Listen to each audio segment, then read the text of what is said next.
Hi, my friends, and welcome into today's episode of Forte Catholic. We have a very exciting episode for you today. I just can't act very excited right now because I forgot to record these intros, outros, and our commercials for today.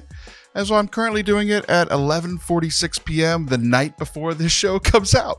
But I promise you that I'm my normal rambunctious self with Father Anthony today. We have some great conversations. We talk about empowering lay people and lay people's role in the church. We talk about intinction, which is our fancy word of the day, it has to do with receiving the Eucharist. We also talk about healing prayer and some of my fears about taking big leaps of faith and asking God for big things in prayer. We get a little introspective, we laugh, we have fun. We hope that you enjoy it, and I promise you, it is less muted than I currently am right now. Enjoy.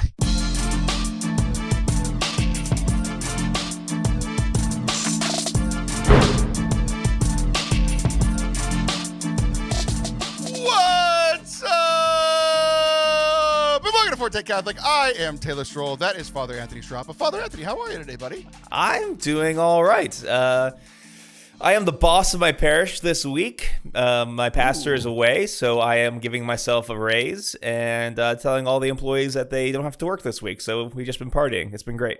Dude, I'm really happy for you. You're going to get go all the way up to $3 an hour now. Exactly. It's a big deal. I'm buying myself a candy bar. Well, I'm glad I can hear you, but I can't see you like I normally can. What's going on? I thought that it would be more liturgically appropriate if we started the podcast this way. Yeah, so I recently went to a mass that was ad orientem, and I thought of you, and I was like, you know what? Here's what we need to do, my buddy. We need to do what I think is probably the first ever Catholic podcast, ad orientem. It might be, because it's probably not a very good bit, but we're brave enough to try it, so here we are. I think it's hilarious, and it's going to get at least 400 views whenever I clip this out and put it on, Facebook and Instagram. Well, I hope so. It's only the real Catholics will appreciate it. All the normies, they won't like it. Okay, well, typically for an ad orientem mass, you only have the readings and stuff ad orientem, but the homily, the priest turns around and looks at us and talks to English. So we're going to go ahead and do that now, because this is more like a homily than the liturgy word. Okay. Oh, hey, I can see you. You look great. Hi. Hello. So we recently had our third ever men's retreat for our Forte Catholic men's retreats.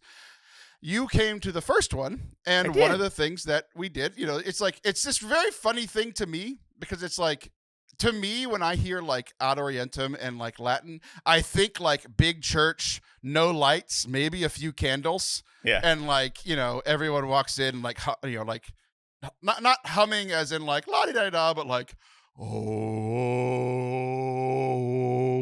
like that's how people walk in. Like not the singers, just like normal people. Yeah. So So then we go to these retreats, and at these retreats, we're like in a house and having mass celebrated on a table with a bed sheet over it and a candle that we found that may or may not have been a birthday candle. Nice. And we have to like find, 2 sticks to start the fire. So having mass at a retreat site, which is essentially like a rustic house, to my view of Latin mass or ad orientem mass, it was just very different. Yeah. It's a lot of times it depends. When I do like house masses, sometimes I'll do it ad orientem because it's just easier because furniture is set up that way. Like actually at my brother's place, there's like a fake fireplace with a mantle, and it actually works really well to say mass against it. So I do ad orientem there, but I think I did facing the people when we did our retreat. You did a couple ad orientem. You did a little bit of halvesies. You wanted to make everybody happy. You did do one, I remember, ad orientem, and there's one. Yeah. I think what I remember is that you did like the daily masses, like facing the people. Mm-hmm. But I think for our weekend mass, our Saturday evening vigil, you said it ad orientem because it was a bigger feast, and you like to do it that way. Sure. And I remember that we did it because we were in a small confined place. Yeah. And there are certain times where the priest has to bow during like the consecration. Yes. And like we were right there. Like So I remember very specifically that that you said Mass ad orientem because so we had our third men's retreat, and we had Mass at the house. And there was a priest that I had never met before. He was very, very kind to come over. He had no connection to us whatsoever. But I was like, hey, I reached out to him on Instagram. Hey, you want to come say Mass and hear confessions of people you've never met? And he did. And I was just very happy because he's a young priest like you. He's probably a few years younger than us. He's only been a priest for 2 years.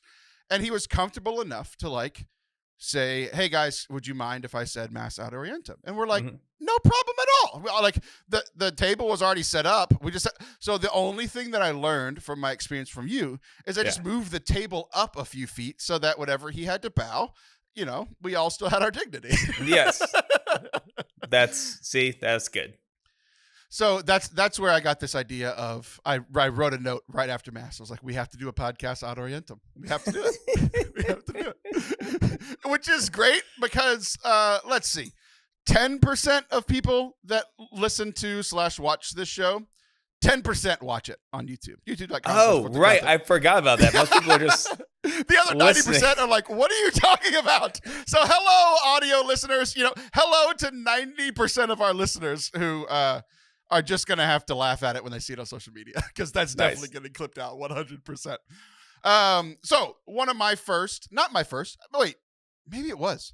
I think my first ever English ad orientem was with you. I could be wrong, but there's only been a handful. Yeah. So this was second or maybe third, right? But that's not the question that I have for you, and a question that I had for you pretty quickly after. So that priest came out for a daily Mass. Sure. But that was on Friday evening. He heard a confessions, said Mass. It was on St. Blaise's feast day, so he blessed our throats with very silly little candles because it's all we could find. That's awesome.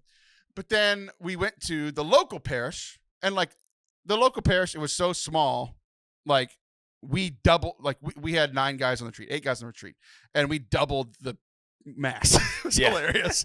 They had a little choir that was like 2 people, and we were louder than them. Like we were leading the songs by the end of Mass because we couldn't even hear them anymore. But there was something at this Mass that I had to ask you about, and that I would like to hear your thoughts on now. Okay. This is my first time ever going to this parish. It's the Diocese of Lake Charles, Southern Louisiana. Like we were like legitimately surrounded by the Gulf of Mexico. Like it's that part of Louisiana that really isn't land. It's like mostly water, you know? Yeah. So we go to this parish, and every now and then, I think if you've been Catholic long enough and you do any kind of traveling, just for vacation, for work, whatever it is, I think enough of us have had the experience of going to a church that says Catholic Church on it, that you find out within a few minutes, or maybe you still have questions leaving. You're like, was that a valid Mass? Yes. Was that a Catholic Mass? Mm-hmm. What did I just go to? Because there are a lot of offshoots that still call themselves Catholic. I'm not even talking about people who are like, oh, you don't agree with all the doctrine. No, I mean like legitimately they're not a part of the Catholic Church, but it still says Catholic Church on their wall. We had some questions after going to this local parish. Fascinating. Primarily because of one thing and one thing only. There was some older style, more traditional things. So the Mass wasn't said ad orientem, but there was an altar rail. Mm-hmm. So like communion was, and that's a thing that at least down here in the South, we don't have a lot of. There's not a lot of altar rails. And so meaning that we used them for communion. Like you knelt at the altar rail. Exactly. Yeah. So like even some churches that I've been in still physically have them, but like communion still like, hey, walk up, like a quote unquote normal, like what the most common experience of Catholicism over the last, our lifetimes. Yeah. But I was the second person in line. So like there's a lady in the front row, and she goes and kneels, but she was also like the lector, and she works at the parish, and she was the not the EM because they didn't have EM, but like she was a lector and a greeter and like everything that you can do that's not the priest. She did. Yes. So she went up and knelt, and I'm looking around like like I said, we're literally half the Mass, and I'm next.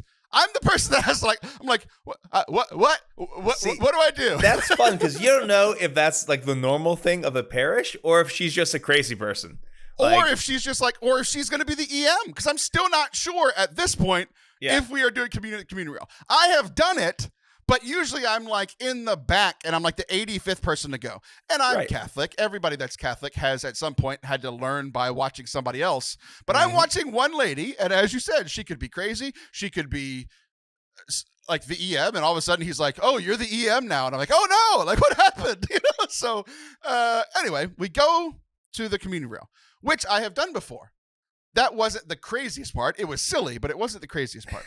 The craziest part was I received communion in a way that I have only done one other time before. Okay. And it was at the Byzantine Rite Catholic Church. Ooh. We are not at a Byzantine Rite Catholic Church. We are at a Roman Catholic Church, or so we think. So, I, very shyingly, that's not a word, very, very slowly and unsuredly walk up to the communion rail. Yeah. And again, I'm the second person in line. So I'm kneeling, and I go and I put my hands out. And I have my hands out because I'm second in line. Yeah. But I watch the lady, who may or may not be crazy, receive on the tongue, which is fine. I've seen people do it. I've done it before. It's like mostly for me, my preference is receiving the hand. But like if I'm carrying a baby, which I've done for many years, I receive on the tongue. But then I see Father take the host, the Jesus's body, dip it into Jesus's blood, and put that into her mouth. And I'm immediately like, I can't receive on my hands. No, you cannot now. That's not going to work at all. So I very confusingly stick out my tongue, and he does the same for me. He takes the body of Christ, dips it into the blood, puts it on my tongue. I go back to my pew, and I look around, and all the guys on the retreat were all kind of looking at each other like, what just happened? So have you seen this before? Have you seen it before, period? Like, have you ever been to a Byzantine Rite? Yes, I've been to a Byzantine Rite before, and I forget exactly which Byzantine one it was, but they used Intinction with they had like a little clip thingy, and they had little square pieces of fluffy bread, and they dipped the fluffy bread in the wine and gave it that way. Right. I think it was Yeah, they're like little tongs. They're like spiritual tongs. I'm sure there's some fancy word for them. And sometimes they use a spoon, but this one was a tongue, I think. Yeah. Yeah, but like when I received it at the Byzantine Rite, it was more like quote unquote actual bread, like not unleavened bread. It was like little pieces of bread. They dipped it in the wine, the blood of Christ, and then you would put it in your mouth, in your mouth, right? And then put the little tong things back. But this was like unleavened bread, like a quote unquote typical host, typical blood of Christ, typical wine. Like everything else was normal. And we received, this is called Intinction, like you said. We received that way. And we have a lot of theology nerds on this retreat. So let's just say we just prayed, we finished Mass, we belted out the last song, as we're leaving. Everybody's like, "Oh, who are you people? Can you come back tomorrow morning?" We're like, "No, like we're here Saturday night." No. So we're leaving and we're going to dinner. And on the way to dinner, everybody in both cars was Googling USCCB and Diocese of Lake Charles and like, "Can we do this? Did we just we did what everybody else is doing, but is it okay to do this?" So have you ever seen this before? So I have seen it before, but I've never seen it like for the congregation. I think I've seen it a few times, but during COVID, basically, whenever there was priests celebrating or you had a deacon, we would use Intinction to receive and then just give hosts to the congregation. I don't think I've seen in a Latin Rite church doing Intinction for like the congregation. So that I have not seen. But I'm pretty sure there's nothing wrong with it. But that's definitely a new one for me. Yeah, it was really interesting. So like we had like mixed feelings about it, right? There was some confusion just because of the newness of it. There was some kind of shock of like, oh, we're doing this, we're like trying to be a good little Catholic boy. It's like, yes, whatever you say, Father, But as we're leaving, we want to know, like, do we need to go to Mass tomorrow morning? We weren't planning on it, but we need to go somewhere else, And so we're Googling. We find there's diocesan guidelines. We're in the Diocese of Lake Charles at the time. We also find USCCB guidelines that says it's totally okay. It's totally a perfectly good way to do it. It's just so rare for us to see. Like, there were two of the 8 of us that had ever received by Intinction, period. And both of them were at Catholic rites that are Catholic, just not Roman rite, not the Latin rite. So some guys were like completely baffled. Like, what was that? Other guys were like, we know Catholics can do this, but can we do it here? Like, there's just so many different. But, ultimately learned, it was perfectly fine. So once we got to past the shock and the, like, what was that? I'm sure Jesus was like, those silly boys, Yes, for sure.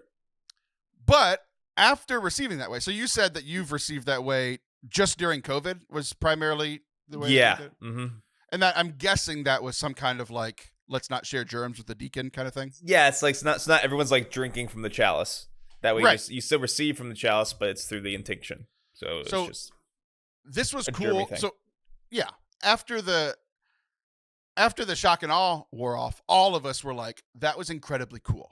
Like, it took 30, 40 minutes for us to be like, okay, is this acceptable?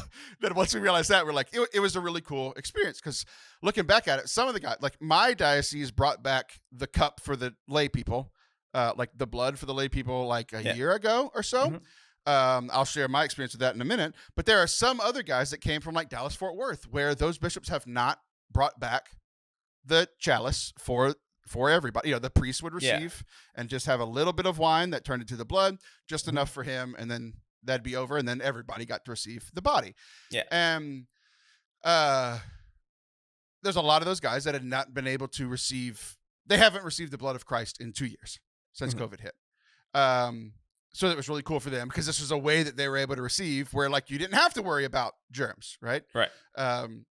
Because there was only one hand touching it, and it was Father's, and he touched the body too. So if he's sick, you're already screwed. Yeah. You can only do so much. But what was cool for me is just as a personal reflection, like ever since, one of the big things that I had to work through when COVID hit was like, I always felt like I was getting half of Jesus when I just had the body and half of Jesus when I just got the blood. And like, even if I just like intellectually knew that that's not how it works, it's still how it felt, right? Sure. I was like, I'm only getting half. Well, I used to get all of Jesus. Now I only get half. Wow. No, you still get all of Jesus, but it's a different experience. Sure. Right. So then I like accepted the whole, okay, all of Jesus is just in the body. So much so to the fact that when the blood came back, I was like, if I can get all of Jesus in the body, I don't want to risk getting sick. Like I am a weak boy when it comes to getting sick, especially with like allergies and colds and the flu and all that kind of stuff. If like somebody is on my block that gets sick, I'm going to get sick, right? Yeah. So I got to the point where I was like, I'm not going to receive the blood because if I can get it all from the body, I'm not going to. And it was still kind of I don't want to get germs or spread germs because, again, I might already be sick and just not know it yet, But this was a cool way. Like, the Intinction was a really cool way. It solved it for me because then I'm like, I'm not going to get anybody sick. Nobody's going to get me sick. And I can still receive the body and the blood. I think we should be doing this everywhere. I think it should be the primary way that we receive communion. Period. Like, period, point blank. Like, that's it. I loved it that much. So, I mean, I think it's a cool way to receive. I think probably the main reason why it doesn't happen is probably just a coordination thing. So you need someone there holding the paten, probably holding the paten with the host for Father. He probably is holding the chalice, I assume, and he's grabbing the host and tincting and giving it to it. Well, one, not everyone likes receiving on the tongue. So if you do a big parish where that's how you do it, and you're kind of forcing everyone to receive on the tongue that way, there's going to be letters to the bishop for that one. Yeah. I hate being told what to do, but I love this, so I want to force it on everybody. Yeah. So that's very Catholic in its own way. I know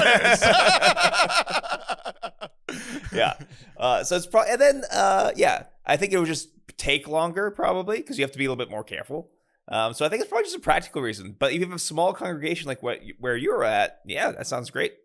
I think we should put altar rails in the back and on the sides as well, so that you could still go in multiple directions. It still is fast because I don't want to add any more time to the mass. The mass does not need to be any longer. And if this is going to make it longer, just put typically you have like Father and deacon up front, and then you have like the 2 lay people in the back and maybe 2 lay people on the sides. Put all altars everywhere. Just kneel everywhere, point them in all the directions. I too like the idea of caging the lay people in.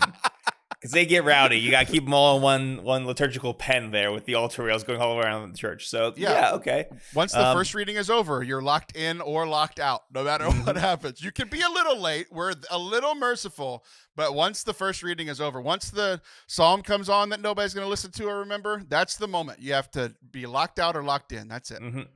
I will say, like, sometimes, with some of our older extraordinary ministers of communion who get a little shaky, that could be dangerous as well if you have some shaky Eucharistic ministers who, one, might poke you in the eye when you try to receive it on tongue, might fling some blood of Christ around there too. So you have to be careful of that. You have to get the right volunteers as well. But, it's possible. It's possible. We make our liturgical cage of lay people, and yeah, sure, why not? Let's do it.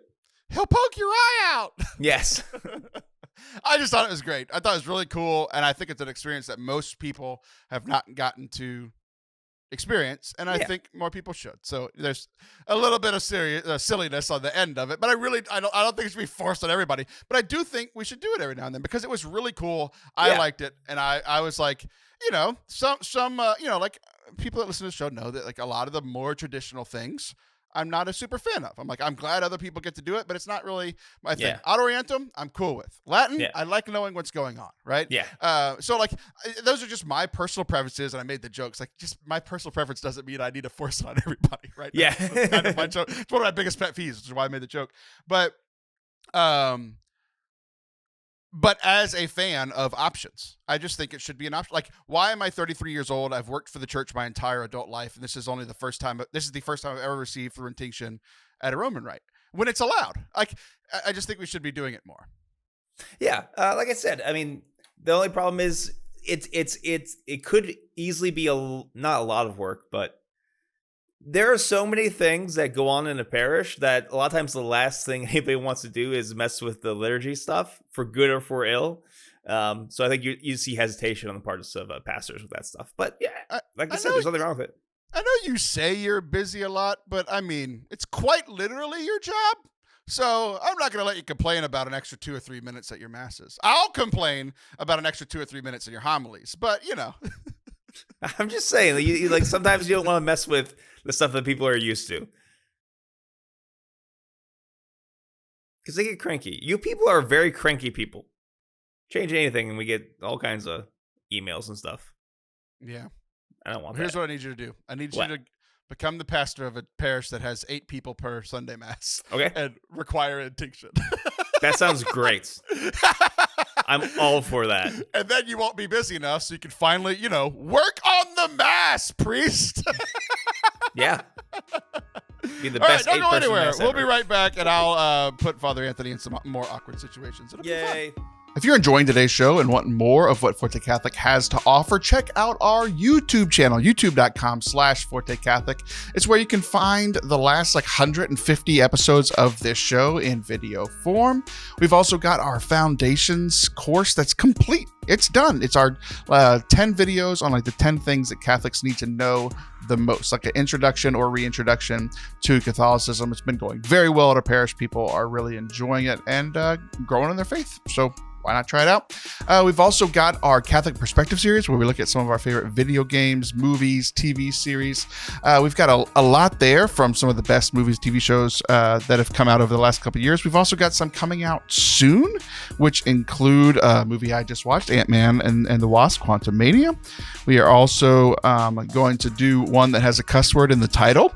We'll bleep it out during the show, so it'll be fine, but that will be an interesting one. We're also going to have some more in our Catholic Comedian series. We've got a great interview coming out this week. So check all that out over on youtube.com/Forte Catholic. We hope you enjoy it.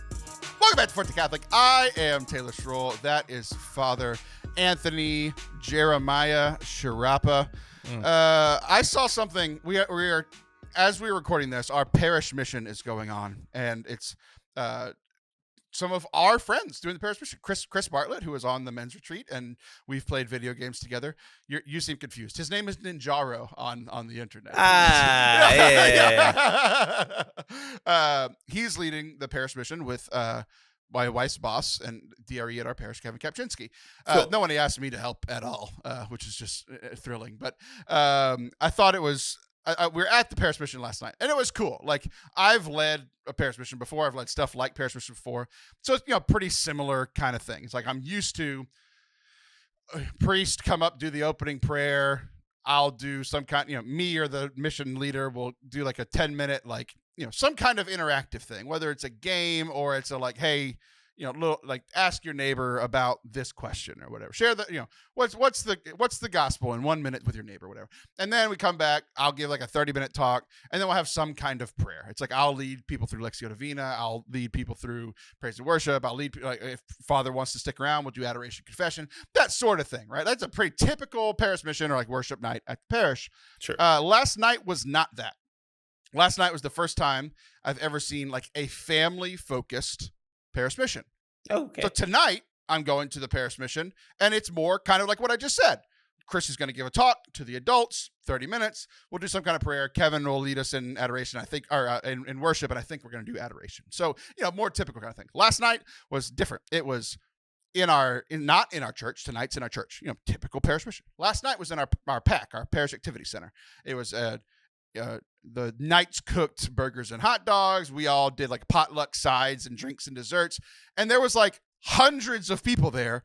Cool. And like half of them were small children. Like it was 4 families and they just showed up, right? Yeah. So you're not going to do like, hey, we're going to pray Lectio for 25 minutes. No, right? Like, no. It was silly. They got the kids involved. They got us dancing. They got us singing. They got us playing these silly games like with our priests. Like it was like reverse charades where our priests were having to guess. It was just a blast. It was so much fun. But my favorite part of last night, and it is an image that is seared into my mind, and I don't think it's going to go anywhere for a while. We were in the middle of, so after kind of the silliness, there was like a 5-10 minutes, or after the silliness, there's 5 to 10 minutes of like, hey, parents, we know that, and adults, we know that you've been here this whole time. Here's something for you. And it was a 5 to 8 minute, like, kind of little mini talk, right? Cool. And at the end of that, they had us do a more serious prayer. Like we had been doing some silly prayers with the kids, and like real prayers, but more like the, yell out Father, Son, Holy Spirit as loud as you can, the glory be, like getting them involved. But towards the end, it was a more serious moment. And during this serious moment, we're an hour and a half in. It's been loud. The kids have been shrieking. It's been a blast. Like you just look around the whole place and everybody's like, this is new and fun, exciting. It was just this cool thing. Nice. But then it's finally quiet. And we start, Chris is going to lead us in prayer. And we start in the name of the Father and the Son and the Holy Spirit. Amen. And this is our serious prayer. And I have my eyes closed for the first half. I start to zone out halfway through, which is typical for me. And I look up and thank God that he created me the way that I am, because I got to witness this moment. About the same time that I was like checking out of the prayer, I look up and I literally saw a guy halfway across the room log out of the prayer halfway through. He was just like, I'm done. And he goes, in the name of the Father, Son, and the Holy Spirit. He crossed himself halfway through. And it was the most honest prayer experience I've ever seen. He's just like, I know you're not done and we're not done, but I am, and I'm logging out. It was the greatest thing I've ever seen. That's great, because it's like a polite way of doing it too. Like he didn't just like walk away. He's like, no, there's a way to end prayer appropriately, and I'm going to do it. Right. And now I'm done. Thank you. And then he just sat there, and so I just sat there and stared at him, just like not in a mad way at all. Like I was like, I'm just impressed by your boldness, and I want to live my life like you do. Yes, I am done now. Thank you. Because I lie about it. I too was done halfway through, but I just looked up and started looking at everybody else praying and wondering what we're going to do next. Like that's my typical thing. I feel like I'm the fraud because I'm lying. Everybody else can look at me and think I'm still praying. He's like, no, I'm done. And I'm letting everyone that is looking know about it. It was beautiful experience. That man was closer to God than anyone else in that room. 100%. And that includes our 2 collars. Absolutely it does. Because we fake it all the time. There's no way that we log out when we're done. Right. Oh, it was just great. So that's a perfect lead into a fear that I have about prayer. Are you ready for this? That it will never end and you have to keep praying for forever. It sounds like heaven. Yes, I am a little afraid of that. No. So backstory. I was at a retreat a month ago, and they were doing some things where I think we might have even touched on this a little bit. You could stop me if we did, because if you've heard it, it means the listeners did a month ago. Um, did I share with you the story of how we were doing like it was kind of a charismatic prayer thing? So let's picture a room where there's like 15 kids and then 5 like adult leaders, right? And essentially what they would do is that one person would come to the center of the room. You could do this because it was a small group. One person would come to the center of the room, and like the leader would open a time of prayer. And then we would close a time of prayer. But during that time of prayer, the guy who was leading the retreat taught them how to be like, sometimes during prayer, you might receive a word from Jesus. You might receive something that gets put on your heart that you feel like you need to share with this person, right? Yeah. And so there's some discernment there, and they're high school kids. They're literally getting confirmed like 3 days after. So it's like, hey, you're receiving the Holy Spirit in its fullness. Yes, we know you received it in baptism, but like big Holy Spirit day at confirmation, right? Sure. So he was trying to like teach them how to like be in tune with the Holy Spirit. So what they would do is they would either say it out loud, or they would write it down on a piece of paper. Like, hey, here's the image that I have. I saw like,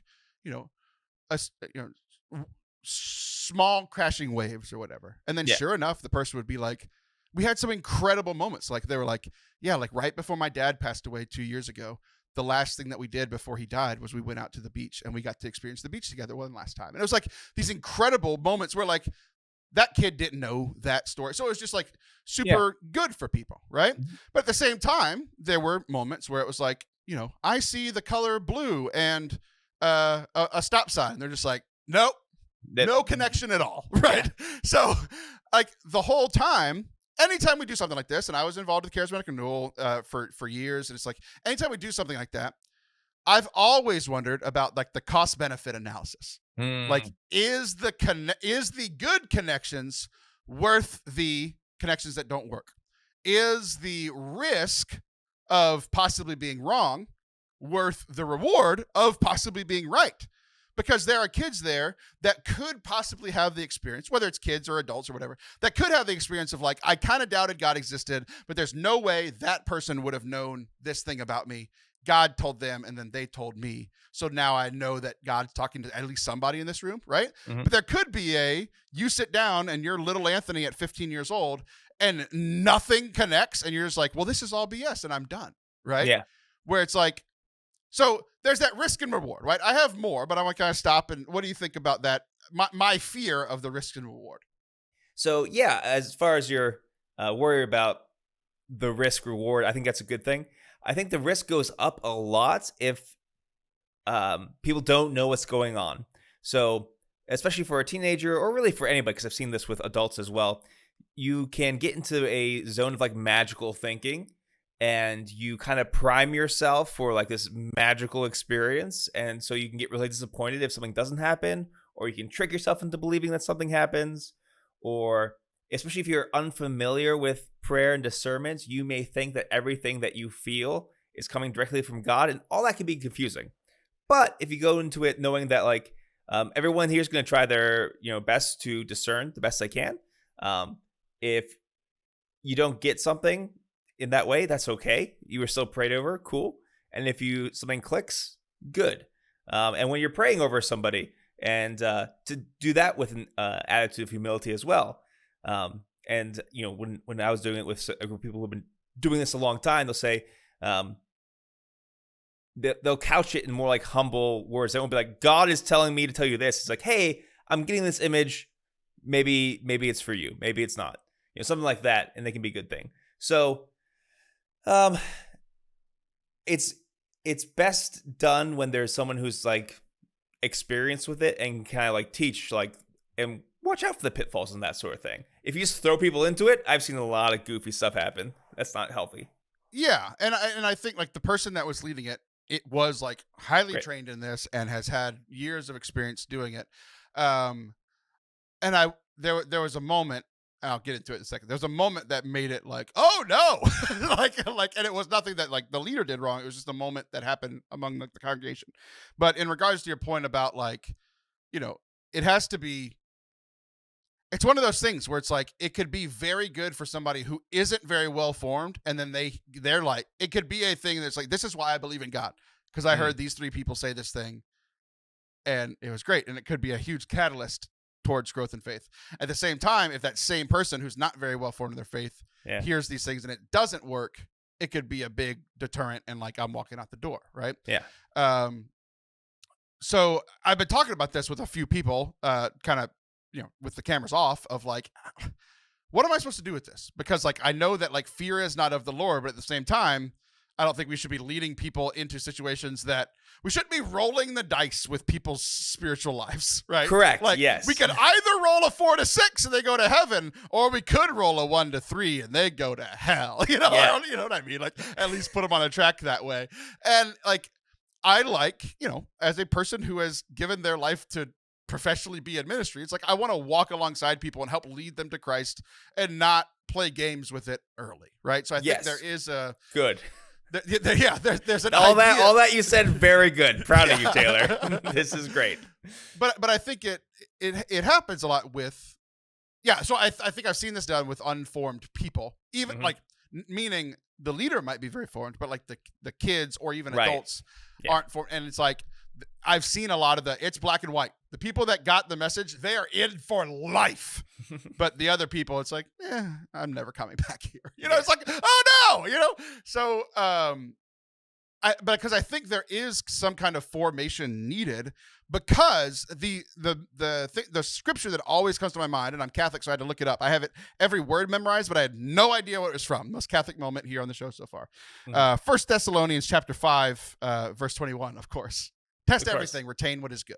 Yeah. Test everything, retain what is good. So if you said, Taylor, I was praying and I think that God was telling me to let you know that you should divorce your wife. And I'd be like, well, I'm going to test that against everything else that I know, both humanly, like my wife loves me and I think I'm pretty good to her, but then also scripture, like, hey, thou shalt not get divorced. I know it doesn't say that like directly, but it does say it, right? Jesus does say that, yes. Right, yeah.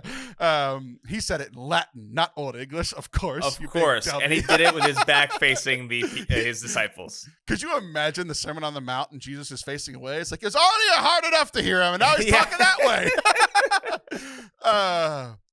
But like, I think if somebody is going to be able to discern, like, I think I'm formed enough to be like, no, I'm not going to do that. You're an idiot, right? Yeah. But other people would be like, oh no, a priest told me I should divorce my wife. I got to go get a lawyer, So like, be able to test everything, retain what is good.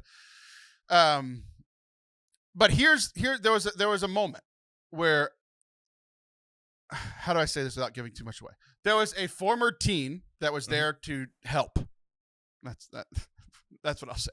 Former teen in this youth program that has gone through this same kind of thing at their conference retreat, which is what we were at, right? And he was like, he got up. He's not like a teen. He's not really part of this. And he gets up and he says, can I say something? And we're like, and he goes, no. I think I would have said no. Absolutely not. But he went up there and started talking, and he says, I did this when I was in high school, and I thought it was a lot of BS, but I'm willing to try it again to see if it works. So I'm like, this is it.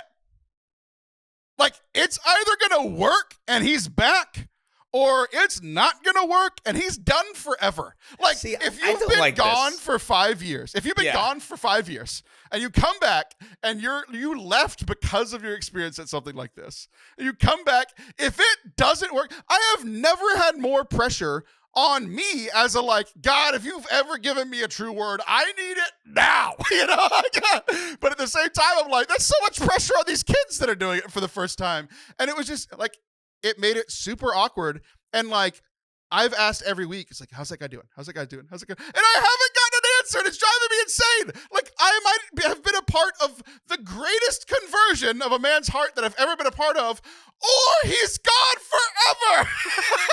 See, this is not good. This whole thing is very not good. Because it's not good. Because like, if you see this kind of prayer as something helpful, or a way to get in touch with God in this particular sort of way, that's all good, fine, whatever. But if it's like, this prayer is going to make or break people's faith, then something has gone horribly wrong. Because that's an attitude like, I demand that God do this thing for me, and if he doesn't, I don't believe in him. Well, that's not how you deal with God, and that becomes magical thinking in a way. Like, I did the right things by doing the prayer, and God should show up for me. It's like demanding. It's like you're in charge of God. That's not how it works. If he doesn't show up at Tuesday night at 8:07 p.m., I'm out. Yeah, it's like, no, that's not how any of this works. That's super weird. No.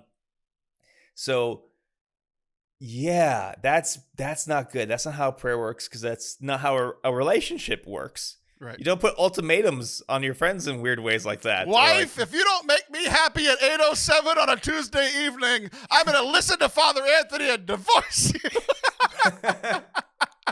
You don't test everything. So yeah, that's super dangerous. And I would have happened. Okay, go ahead. Oh, go ahead. Yeah. No, I was saying if that kid said that, I would have not let him be prayed over. I would have stopped him.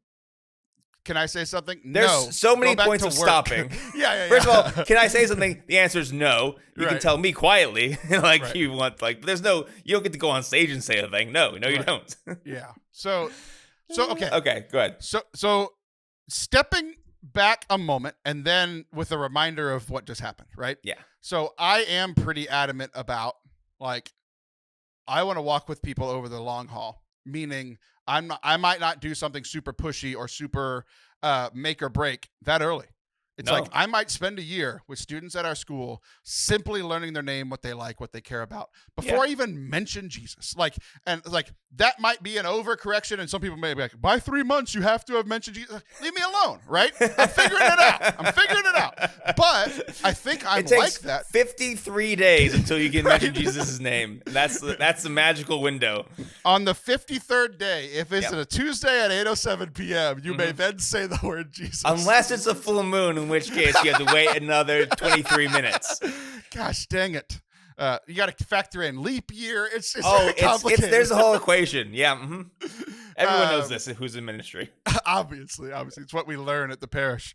So I have had great experiences and negative experiences with this. I have seen people, like, literally their lives are changed for the good, and literally their lives are changed for the bad, right?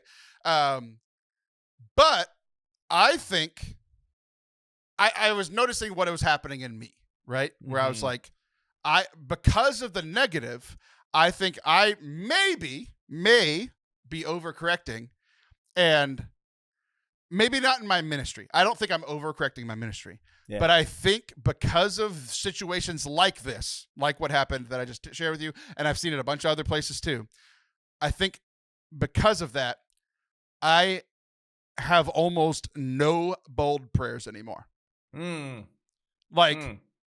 To where this came up again was, because this was months ago, and I've just been, or a month and a half ago, and I've just been mulling it over. I haven't talked about it publicly. I've talked about it with a couple of people, and some people are like, we should be doing this every day, and other people are like, we should never do this ever. And I'm like, I think there's probably an in between, but I've just noticed personally, like, there's somebody in our community that got hurt, and people were praying healing prayers over them. Like, God, you told us to heal the sick and raise the dead.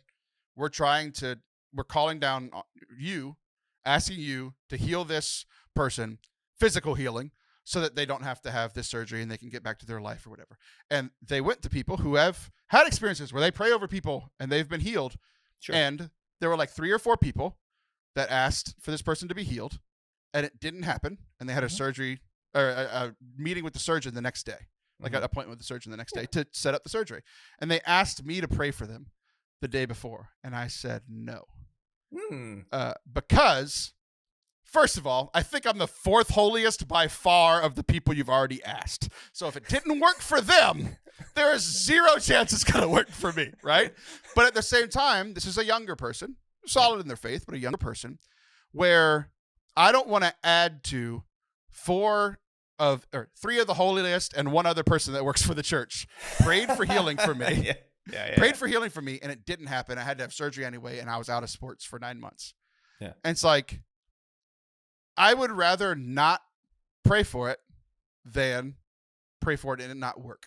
And that was something I realized in me. So with all the context I've just shared of it can be good, it can be bad. I've seen it done well. I've seen it done poorly.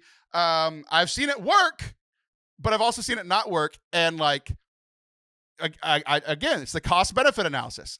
Do I pray 3 bold prayers knowing that only one of them might work? But because then 2 people were just not healed, and now I think they're going to have some negative spiral in, oh, God didn't heal me or whatever, right? Does this make sense? Because it's driving me insane. Yeah, no, it all makes sense. It all makes sense. Going along with it just for the sake of going along with it, but we can see, and this is a common thing I think a lot of people struggle with, and especially in ministry, but like, listen to some of the language that we're using. Did the prayer work? Cost benefit analysis, levels of holiness. None of this is actually language that is appropriate for prayer, because that makes prayer like a machine. If I press the right buttons, I get the right outcome. And that's not how prayer works. I feel like I'm pushing the buttons in the concession stand little thing, and my paper bag of chips is getting stuck in the machine. It is. To me. Yes, and so your leg needs surgery because you didn't get your bag of chips. I'm just gonna bang on it until it comes out. You can. Trust me. I have spent many nights metaphorically banging on a tabernacle to get God to do what I want him to do, and it doesn't work that way. I'm just saying. Open the door. God's like, you're the priest, you have a key. Anyway, okay, we're getting lost here. I've had that experience too of being like, shying away from bold prayer. I think you have to be careful because sometimes bold prayer actually means I have confidence in my own holiness, right? And that's not what bold prayer is. Bold prayer, what it really is trusting that you can ask your Heavenly Father for anything. And even if he doesn't give you what you want, he's still going to care for the situation. So yeah, you can absolutely ask boldly for healing. But if that doesn't happen, you realize that doesn't mean God doesn't love you. It just means that the answer is no. And that's okay. The Father's allowed to say no to some of your requests. Because for a bunch of reasons.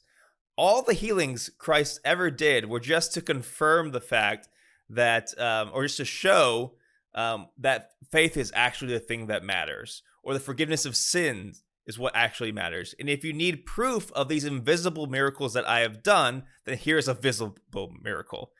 The visible miracles themselves are never the point. Not once are they the point in the Gospels. I mean, they're great. And like the Lord, that's still a good thing. I'm not saying that they're worthless, but they are incredibly secondary. But there's also not a point where Jesus says, Tim, I heal you of your blindness. And Tim's still blind at the end. Right, exactly.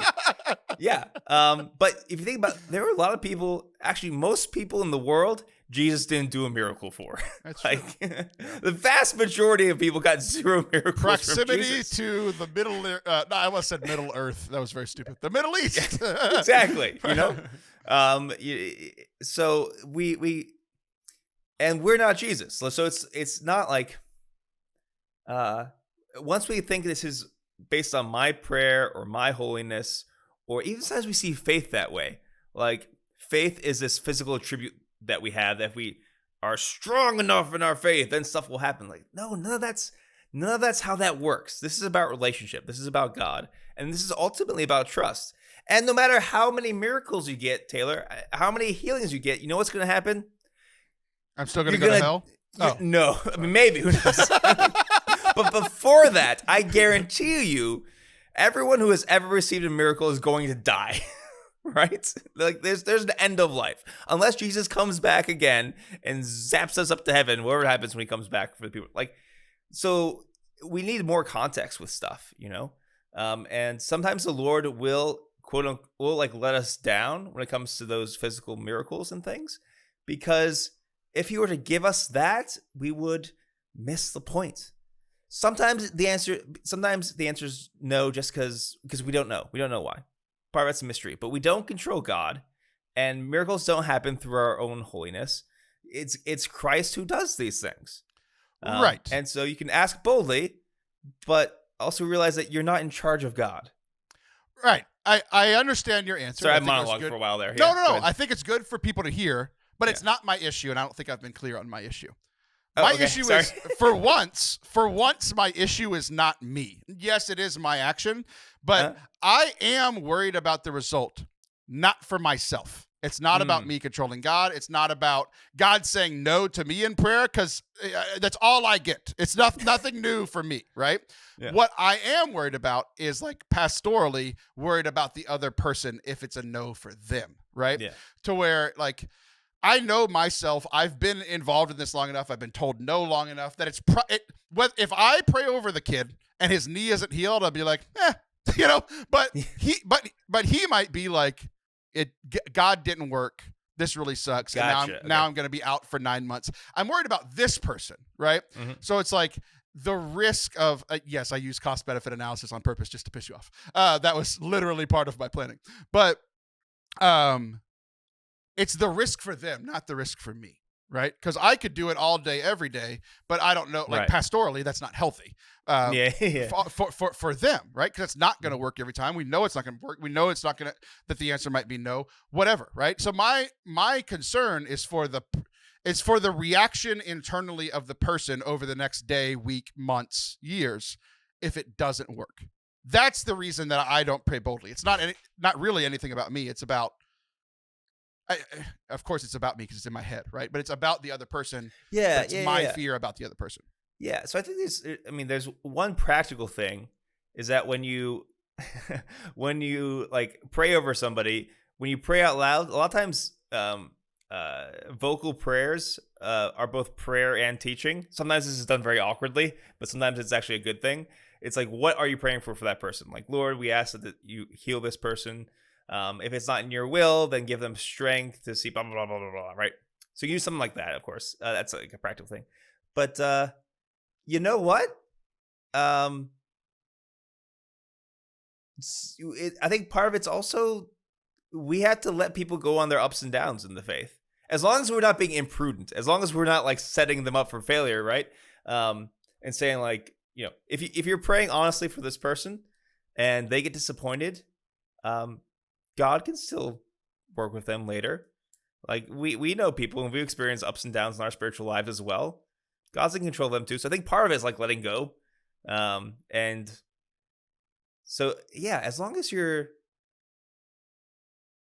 praying honestly, you kind of have to let the chips fall where they may, I think, if that makes sense. Crap. Like that. I think you're right, and that sucks. Yeah, it does. Most of ministry is just failure and not knowing, and then that's it. And every once in a while, you get to see some good fruits. Like, most of it is just casting seeds, and, like, maybe it'll grow, maybe it won't. I'm not in charge of that part. I just have to do what the Lord's asking me to do now. I think my fear is they are the seed, and I'm throwing them into rocky soil. yeah. A possibility. I've seen, I've seen it happen before, but more than likely, it's like you've cast the seed, and we'll see what happens. Here's my my suggested way of me moving forward. Okay. I will pray boldly for their healing and never tell them. I like it. Oh yeah. Because then I won't be disappointed if I get told no, because it's most of my life. My parents, my kids, my wife, my God, everybody just tells me no, so it's nothing new. But it also solves my issue of, like, maybe I can pray more boldly, but I think it's this balance of, like, prudence and fear. Yeah. Right. Yeah. Where, like, everybody I talk to either says, never do it out of prudence, because you might lead them astray, or do it every time, like in Walmart. I'm like, no, I don't want to. No. So I don't know. It was just a really hard decision, because they were like, hey, can you pray for him? And I was like, nah. So, because I was, like, afraid of it. But then, like, so I was just walking back from communion. I just prayed for him silently in my head, and his knee still hurts. I don't know. Like, it's fine. It's gonna be fine. He'll have surgery, and I think God's gonna work through the surgery. I'm cool with that. If someone came and sometimes saying, I could see if someone came up to me and saw me as more of a shaman than, like, a priest, and was like, pray for me, expecting me to like heal them, no might be the right answer. And if that person, and I would say no, but I would just pray for them when they're not around. So, and who knows? Like the Lord also, if whether or not what you did was the right thing, I think ultimately you probably did it at least somewhat out of concern for that kid. And the Lord can fix our mistakes with that stuff as long as we're trying, you know? Yeah, it's just been a really interesting thing of wrestling with myself, trying to find the truth somewhere in the middle of this, because it's like it's one of those things. It's like everything in my ministry training tells me to be prudent, but then everybody, like, I know that I'm not as holy as a lot of people that pray, that will boldly pray these healing prayers over people. And I'm like, it was just the struggle of like, am I not holy enough because I'm not wanting to pray for this kid? Like they asked me to pray for him. I said no. Like that sounds like a bad thing. But I still look at it 2 weeks later and I'm like, I think it was the prudent and correct choice. Yeah. So it's just been this balance of like, I need to grow in holiness and boldness and trust in God. But at the same time, I think what you said was the, just like letting go of the outcome as long as I did what I thought was right at the time. Yeah. That's all I can do. That's all you can do. Also, there's a person standing right outside my window, and I'm very terrified right now. I don't know who they are. Tell them I say hi. Father Anthony says hi. We're going to be right back. I'm going to go figure out what's going on outside my house. So I've been inviting you guys on our Rome pilgrimage for quite some time now, but I've usually been loud and bombastic. But today, since I have to whisper because my kids are asleep, we're going to talk about the chill days that we're going to spend in Tuscany, some of the most beautiful places on earth. We're going to stay in a monastery, drink some wine. We're going to have a couple of retreat days there with myself and Father Anthony. We've talked about our Forte Catholic retreats before here on the show, and they've been going really well. We're going to give our pilgrims a little taste of what that is like in Tuscany. I mean, just absolutely incredible. The rest of the trip, we're going to be in Rome. We're going to be in Assisi, which is Father Anthony's favorite. We would really like for you to come join me, Father Anthony, Liv, her family, and some other listeners as well. Check it all out at fortecatholic.com/travel. Welcome back to Forte Catholic. I am Taylor Stroll. As you can see, I am not dead. That was super weird, man. Yeah. So, did you confront this person? Did they run away? What? I sure did. It looked like they were running away, and then I did confront this person. There is literally zero reason why somebody should be right in front of that window right there. Yeah. And I have a lot of expensive equipment in this room. And it looked like this person was looking into this room and saw me and left. Oh, never mind. He's big. Yeah. I have a $2,000 TV that you're on right now. I have a $2,000 camera that you're on right now. I have a $4,000 computer this is recording on right now. I have a PS5 and an Xbox right there. There's a lot of money in this room. Yeah. And it felt like he was looking at it. But I figured out what was happening. What? We were talking about me having to make decisions in the middle. Multiple decisions that I had to make just now. Yeah. Do I let this person that I think is casing my house just case my house? Do I go confront them? That was clearly the choice that I made very quickly. Yeah. Do I bring my gun with me? I made the choice no. I just drove my car so I could get away quickly if something happened. Okay. So I found him. It took me a while. He was moving pretty quickly. And I confronted him on the street. And I said, what were you just doing in front of my house? Yeah. And he said, I'm a door knocker. And I said, what is that? He said, I'm trying to sell solar panels. And I said, oh. So what happened was he knocked on my door. I didn't answer. He was probably curious as to what was going on, stood by that window because I'm yelling at someone else on a Zoom call, and then walked away. And then I chase him in my car, and he's like, what is going on? But he understood. He's like, yeah, I looked in your window, and I'm wearing a hoodie. Like, it looked really bad. Oh, I'm glad. Wow. So we had a funny little experience with what I thought was somebody trying to rob me. That's amazing. I'm glad it was not someone trying to rob you, but also, dude, why? I mean, okay, imprudent on his part. Yeah, like you could come to my door, that's fine. But like literally, there is zero reason.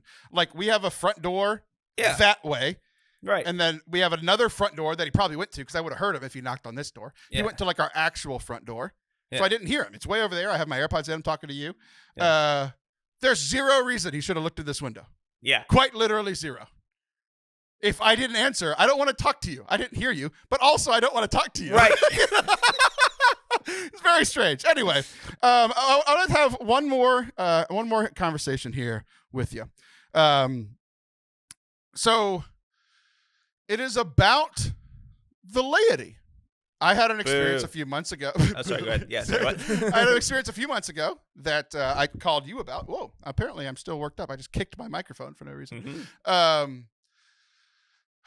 I had an experience where I felt like a priest was being rude to me because very much clericalism, like very much experience clericalism. And this, like, everybody that's been listening to the show for years knows that I experienced a lot of it here, and it was very real. But then it was just all of a sudden online, and I have no connection with this priest ever before. He has no spiritual, like, he's not my pastor. He's not a priest I know. Like, there's, like, other than the fact that he's a priest, there's no reason, like, I have any respect for. Like, I don't know him. I can't have any respect for him. It takes time, right? Yeah, like, other than, like, it says Father on your hand. Okay, fine. But he literally started attacking me in something that I posted from this show. Yeah. We've never had any interactions. I don't follow him. He doesn't follow me. And I'm like, leave me alone. You have no power here. You know? Like, and he was arguing with me about, specifically about using the word preaching. We have a silly game on this show called freestyle preaching. And it's that in and of itself is a joke, right? Because if you haven't listened to that game before, we each give each other 3 words that we then have to fit into a 60-second, like, reel. We're trying as much as we can to make it a real homily, sermon, message, talk, whatever, right? Yeah. And we have fun with it, right? But then I was also so we did that on the episode, and then John and I, who was the co-host of that episode, talked about, like, some of the preaching that we've done, and we travel and give talks, like, but, like, to me that word is annoying. I didn't give a talk, like, I'm preaching the word of God. Like, that's what I'm doing, right? And he was yelling at me about how, like, preaching is only for priests. And I'm like, dude, just, if you had said it to me and it was in, like, you're trying to teach me some nuance that only canon lawyers know about, fine. But and I probably would have listened to you a little bit more, right? Yeah. But ultimately, at the end of the day, that's not the argument I was making. I wasn't making nuance, like, canon law. No. But what I did was I went to canon law, and it says in canon law that if you are a approved preacher, you can be an approved lay preacher by every diocese. Guess what I have to do every time I go to a different diocese, Father Anthony? I have to get approved by my bishop and theirs. I am an approved preacher in every diocese that I've preached. So it's like, even if you want to argue with me canon law, I got it on my side, right? Yeah. Sure. But ultimately, that's not what I was trying to do. Ultimately, I'm like, sermon, talk, homily, preaching, they're all synonymous words to 90% of Christians. Right. 10% of people can make a distinction, even with, like, homily and sermon, right? If you give a talk, if you are talking during the mass, that's a homily, right? If you're talking about, there's even more distinctions. Oh, preaching about the greetings of the day, that's a homily. Preaching about the saint of the day, that's a sermon. And here's what I want to say. No one cares that much. Oh, no, I make sure they care. Whenever a nice old lady comes up to me after Mass and says, Father, that was a wonderful sermon, I say, shut your mouth and listen to me. You know nothing, idiot. You Go know die. nothing, you lay trash. How dare you insult me? I gave a homily, not a sermon. Because that's the kind of priest I am. Yeah, it bothered me. And I called you because I was like, look, dude, like, I don't want to offend priests for no reason, right? Now, only for reasons, which is good. 100%. If a priest pisses me off, I'll come at him. Like, you're a person, right? Like, and that's a growth in my ministry. I used to be the person, whatever Father wants, whatever Father wants, whatever Father wants. And then I realized that Father can be wrong, and that I can at least argue my point and say, hey, this is what I would like to do, and this is why. If he still says no, then I won't do it. And I'll probably find somewhere else to work if that is consistent. If it's just 1, 2, 3, 4 times over the course of a few years, okay, fine. He's still the pastor, and there has to be some kind of, he's the shepherd, and I have to be, the sheep or the follower, right? Yeah. I get that, right? But so that's been swimming in my head for months, and I called you, and I was like, look, like, am I wrong in this? And you're like, okay, there could be some nuance in the wording, but he's being a jerk, right? So I've been thinking about it off and on for a while because I don't like to piss off priests, right? It's just not my MO. I do it just by being me. I don't have to try, right? Yeah. But I was thinking about this, actually listening to a podcast I think you've heard of. You weren't on it, but it's called Clerically Speaking. Never heard of it. Yeah, you weren't on it. It was this Father Harrison and a lay person. It's very interesting. Not a show I listen to. That's for sure. But they were talking about how bishops, especially, their job is to sanctify, to preach, and to govern. So I hear the word preach, and of course what pops into my head, this altercation with this priest I'd never met before, right? Yeah. But then I started thinking about it, that there's sanctify, so like to make holy, to celebrate the sacraments, to help people grow in their faith, right? And by they're talking about a bishop, but of course priests help do this too because they're sharing in the bishop's work. To preach, the primary preachers, yes, the priests are the primary preachers, and to govern, which is like, you know, the all the paperwork and stuff that you have to do. So like I was thinking about it like in my ministry because like yes, priests it's the bishop's job, but priests participate in that by doing it at your parish. So like you help to govern, like you said, you're in charge this week, but typically you're the associate, the assistant to help your priest govern because the bishop has put him in charge, right? You clearly preach and you clearly help to sanctify by celebrating mass and, you know, teaching RCIA, all that sorts of things, right? But then I started combining in my mind. These are all things that I've heard before, but they never clicked in my brain like this, and I want to hear your thoughts. Okay. Because I've been told many times as like the head of my household that it's a very similar thing, right? Where it's from bishop to priest, maybe not exactly the same, but at least similar, right? There's an analogy there, yeah. The priest has given me part of his role for my family, for my domestic church, to be the priest, prophet, and king of my home. I've heard that at every men's conference, every layperson thing. It's like, I am priest, prophet, and king of my domestic church, right? So like at home, it's like, yeah, I help to, what does a priest do? Offer sacrifice. What does a prophet do? They share the truth. What does a king do? They rule, right? So I am the head of our household. I could share the gospel with words and my life with my kids, and I can offer prayers for them, offer sacrifice for them, right?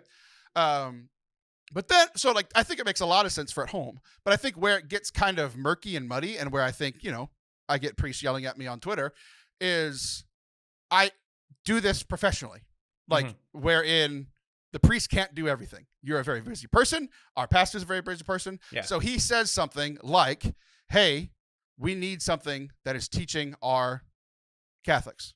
That's not RCA, not for that group of people, but like people in the pews, the people that are going through this formation thing we've been talking about forever, alpha and then foundations and then small groups and all that kind of stuff, right? He's like, I can't do it all because he's one person. He can't do it all. He's busy enough as it is. So he tasks me to lead foundations where, what am I doing at foundations? I am helping to sanctify. Yes, it's the priest's job, but I'm participating though. I'm like, hey, this is how we grow in holiness. This is how we learn things to grow in holiness. And then like the homework is like, go to confession after week 6. Yeah. And like, we like positively peer pressure them as a group for everyone to go. Right. Yeah. So like they're being made holy. Yes. I'm not hearing confessions, but I'm helping. I'm assisting. Right.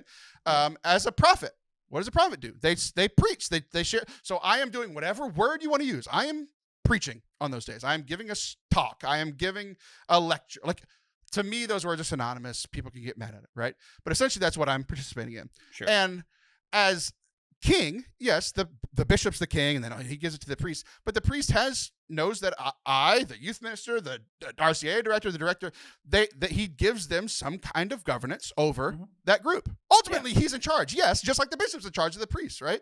Yeah. So I'm laying it all out there because I feel like I feel a responsibility to the people in my charge. Yes, my family, but when I did youth ministry, I felt a responsibility to help them grow in holiness, to preach, teach them, preach to them, teach them, right?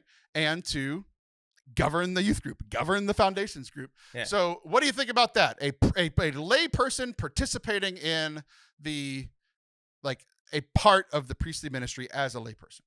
Okay, so a few things. At the very beginning, you being the father of the household, I don't give you permission to do that. That's intrinsically towards you because of your baptism and your marriage. Okay, so it's not like me and the bishop. Your house, you are priest, prophet, and king in your house by right of your baptism and your marriage. So Can you tell my wife that? Hi, honey. Yes. She also is priest, prophet, and king. Anyway, let's not get into all that. It's a whole nother podcast. But I think it is fair to say that like the priest has given you like an area of governance when you take on these sort of things. And in that sense, it's so there's something like that. I think what it's more like is that everyone, because of their baptized, is priest, prophet, and king. And so you can do that no matter what your job is. When you're doing more either professional ministry or aiding in the parish in some means like what you mentioned, it's a particular way of working out that priest, prophet, and king thing. So I don't like, maybe the area of governance is connected to the priest, but I think you sanctifying either by praying for the person, leading them to the sacraments, that sort of thing, I don't think that's connected to the ministerial priesthood in the same way. It's more like your baptismal priesthood and the ministerial priesthood are working in conjunction with each other. Oh man, I have to think about this some more because I just want because some of it does seem very related to the priest when it comes to like you working in the parish. But also, I want it is like his domain ultimately, right? And he's like ultimately responsible. But he has given me charge, and he trusts me, and he trusts the youth minister to do it for the youth program. He trusts the RCI director to do it for the RCI. It's like he's trusting me with this little piece of his quote unquote kingdom, like what he's governing over, right? His parish. Governance, but like I don't want to, because there's something intrinsic about your baptism that's not connected to any ordained priest. So it's not like you get. I want to keep that dignity there. That's not dependent on a priest. Yes, you working in the parish, governance-wise, that's definitely connected to the priest and then to the bishop. But so yeah, I think there's something there. That's what I'm trying to say. You're making me think about this a lot. I think it's interesting because I think you are not reacting the way that I thought you would, because I think shtick-wise on Clerical Speaking, you're like, down with the lay people, they suck, and you're like trying to give me even more power. Sorry, I'm breaking kayfabe. I'm out of character. Yeah, but I think for me, this has been eye-opening for me because I never I know what I've been there when I've done ministry. Like I know what I'm doing. So when a priest that I don't know comes at me and starts yelling at me, it's just like, leave me alone. You have no idea who I am. You have no idea what I'm doing. Just leave me alone, right? Yeah. But at the same time, I feel like I have worked for a lot of priests that would probably say, no, when I am serving at the parish, I am not participating in being priest, prophet, and king and helping in sanctify, preach, and govern. It's like, that's priests alone, not the other person. Like I've had that I've seen it with priests online. I've seen it with priests that I've worked with before, that they're like, this is mine. I'm in charge. Do what I tell you and get your paycheck. So like I've seen that, and I'm not. Yeah. So like I've seen it, and this was kind of helpful for me to be like, no, like I know my worth. I know what I'm doing is helpful. And it was just really cool to me to hear what the bishop's job is and how in some small part I am playing a role in that. But I have felt like suppressed as a layperson multiple times. Not all the time. Not now. Not with our current priests. Not with like friends priests that I'm like from online, like you, Father Harrison, whatever. Right. Yeah. But I've had enough experiences like this negative experience on Twitter with this priest who's just like, I'm a priest. You're not. Sit down and shut up. And I've had that enough that it sucks. It hurts. Yeah. Yeah, I mean, so the priest definitely, like, because of his role of governance in the parish, he can tell you, like, we're not using you to do alpha. And that's fine. Yeah. But if he's asked you to do alpha and you accept to do this, you're working out of your own baptismal dignity. It's one of those things, and my brother talks about this all the time, but it's true too. Like, when we say, like, we need to empower the laity, we don't mean we give the laity power. Like, that's not how it works. Like, you are baptized. You are part of the body of Christ. You are priest, prophet, and king. And it's sort of recognizing that, and for each individual person, seeing where that can fit whether that's in the parish, whether that's in the workplace, but it's going to be. So like, yeah, when you do your ministry in the parish, it's the priest who's asking you to take on this area, but you're working out of your own baptismal dignity. If that makes sense. Yeah. I think. So, yeah. Okay. Yeah, I think there's just some kind of, like, I think I made that priest feel uncomfortable. And probably because he got pushed back on. And I mean, people with very little power cling very tightly to it. And a newly ordained priest might be clinging real tight to the little power he thinks he has. And then they get all uppity when someone on Twitter says, no, you're being dumb. He didn't know who he was barking at. And he didn't realize that I was a very large dog that knows what he's barking about, you know? But I think as I've gotten older, because I would not have pushed back like that 10 years ago when I was first starting out as a youth minister. Yeah. So it has been like a maturation for me. But again, kind of like the prayer thing the last time, I feel like when I push back against priests like that, who's being a jerk to me, so I responded, yes, probably a little jerkish, but in truth, I literally shared the canon law that says I am an approved diocesan preacher in the diocese that I'm approved to preach. If I went to your diocese and said I was preaching, he could yell at me all he wants because I haven't been approved by your bishop. Yeah. But you know what I would do before I come and preach at your diocese? I'd get approved by your bishop. Yeah. Like, so it's like, it's stuff like that where it's like, it was like an assumption of I don't know what I'm doing because I'm a silly layperson. Yeah. When, sorry, buddy, you're 30 years old. I've been doing this for longer than you have. You know? It was just this really interesting thing. And it was healing for me to hear this Clerically Speaking podcast that you weren't on. Yeah. They were talking about a bishop, and just like, I don't think I had ever I've heard those three things separately, priest, prophet, king, but then to sanctify, preach, and govern, I never noticed that they were literally linked. Like a priest sanctifies, a prophet preaches, a king governs. So it always felt like those last three, the action words of like sanctify, preach, and govern, I always kind of saw that as bishop, as priest. Got it. But then I was literally listening to that podcast in the car, like driving to Foundations. Like, I'm doing those tonight. And it was this cool, like, it was kind of like the last little healing that I needed from that negative interaction with that priest of like, you know what? Screw that guy. I'm doing it. Yeah, absolutely. And it goes to show that, like, and this is something I worry about, that even though that priest was a young guy, 30 years old or whatever, and acting like a jerk, and it doesn't mean he's a jerk all the time, it just means in this interaction he was being a jerk. That still affects us because it's still coming from a priest, you know? So priests always have to be aware of that, because you can make someone, a good boy like Taylor Schroll, messed up in the brain even more so for a few weeks until the Lord heals him. It's been months. The guy's back. The guy's back, and he's holding a millstone. I think he wants me to put it on you. Oh. He sells solar panels and millstones? He's really cornered the market. What a strange boy. Wow. Speaking of strange boys, thank you for helping this strange boy through all of these things that we discussed today. I appreciate it. That's Father Anthony Eugene Sciarappa. I'm Taylor Schroll. I'll be back next week. He'll be back next month. See ya!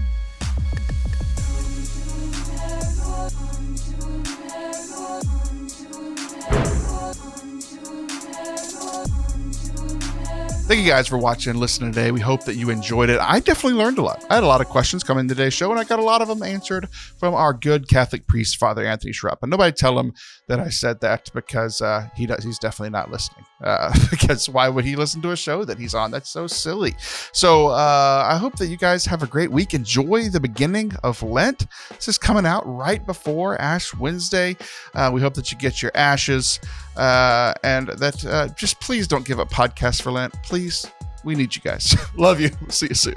Or in 40-something days. But hopefully, see you soon. Love you.